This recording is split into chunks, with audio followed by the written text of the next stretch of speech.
Welcome to Diverse Orange, our conversations about diversity here in Central Florida. My guest today is Dr. Michele Cuomo. Welcome, Michele. Thank you, Terry. Thank you for having me. When we think about cultural diversity, you, I understand, are an Italian American. So tell me about that. Where does the Italian come from and where did you grow up? I actually grew up on Long Island. My family is all my ancestors, I guess, moved to the Northeast. We do have a little Irish, but culturally, we were really raised as Italian Americans, I would say. Lots of And pasta? yes, lots of pasta, lots of long Sunday dinners, a lot of family, very, very family oriented. And yeah, so um, we learned, I think, in my family that family was really important. My parents actually moved about an hour away from their families, but we visited them almost every weekend because of that importance of family. Then you're a long ways from New York now. How did that happen? Well, my sister has lived here for over 20 years, I would say, and I visited her regularly and missed her very much. So when I had an opportunity to come down, I definitely took it. I was really excited about the opportunity to be at Seminole State College of Florida, where I work, very close to where she lives. And my husband was also very thrilled to come down here as well, because it was also a dream of his to live here for a long time. And what's his perspective on Italian Americans? Well, he's actually a Jewish American, Russian descent, and so it's funny because I think we have some different cultural differences. But I'm enjoying actually cooking for him foods that he enjoys. I was raised to cook Italian food and know how to do all that, but I've learned now it's his culture, and I'm enjoying cooking dishes that he enjoyed as a child. So What have been the most challenging new dishes that you've learned to cook?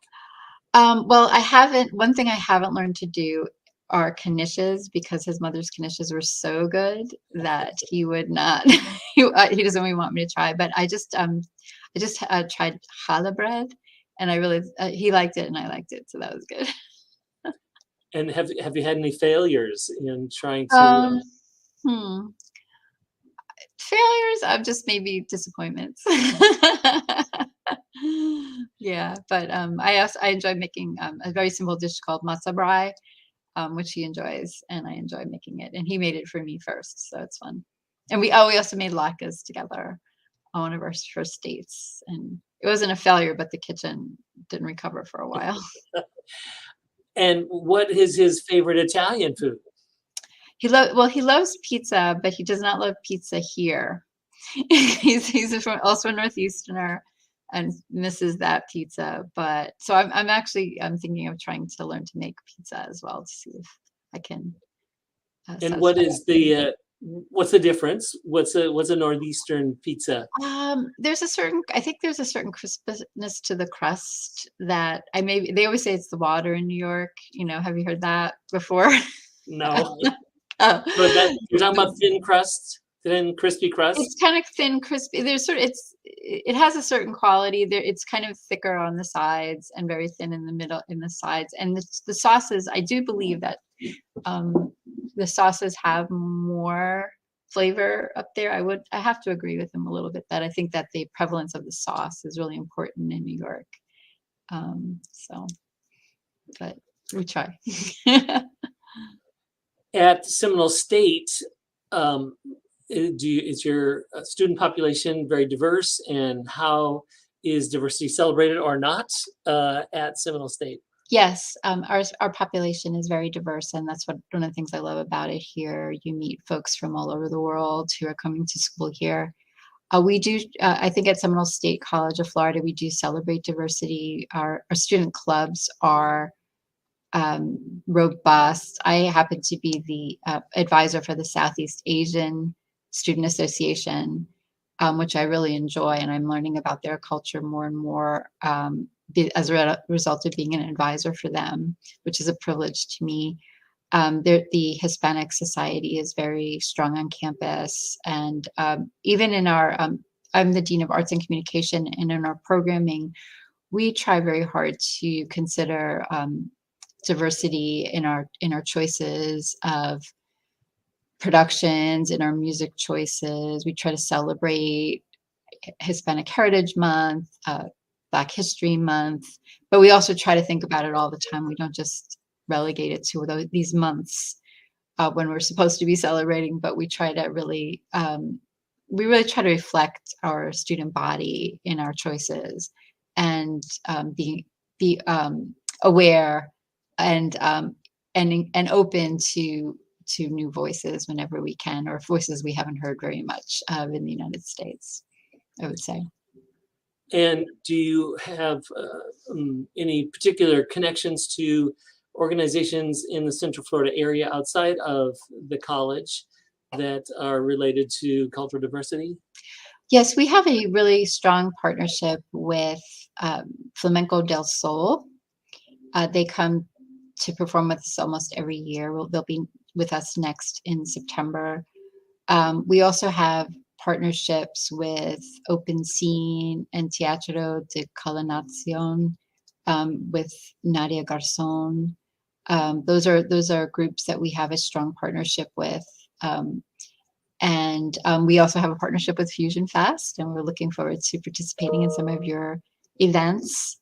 So we try to reach out, and we welcome being part of other organizations, performing for other organizations, and also having performances come in and see us at all times.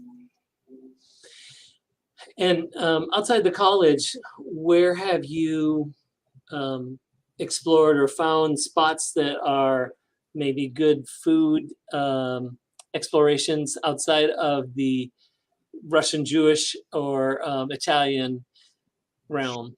Food, well, let's see. My favorite place around has been Maxine's on Shine. I don't know if you're familiar with it. It's a really celebratory place. Downtown Orlando. Yeah, in Orlando.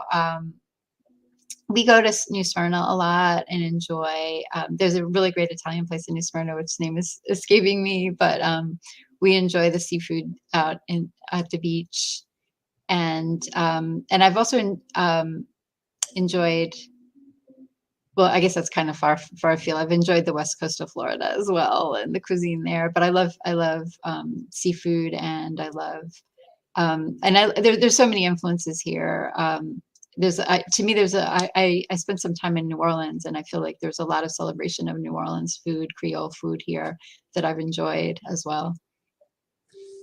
Do you have a favorite Creole food location? I don't actually. I feel like it's just been. I actually was in Lakeland, and there was a place there that was really good. I think it was called Henry's, and that was exciting to find that place. But it's a little far to go, just to stop over. Right.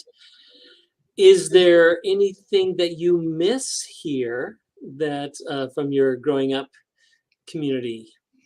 You know, I feel like I don't. I mean, I miss home. I miss my other family members that are still in the Northeast, and I enjoyed living in the New York metropolitan area because there's so much culture there. There's so much, but there is here too, and that's what I mean. One person can't do everything, and I feel really happy with being in Central Florida. I love participating in the Orlando Fringe Festival, as I have for a few years. I love the Immerse Festival. I love the Dr. Phillips Center. I feel there's so much arts and culture here, which is something that's important to me. I feel extremely satisfied with that.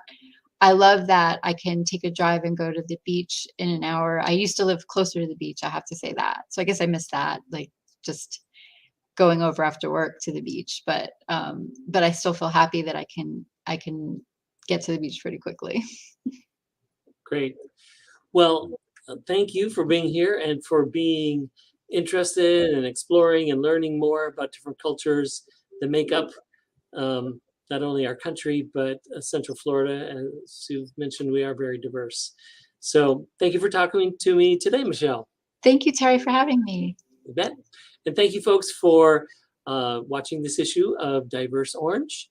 Every Wednesday, we do either Diverse Orange or Playfully Orange conversations with people talking about diversity or about arts and culture in Central Florida. Thanks. Thank you.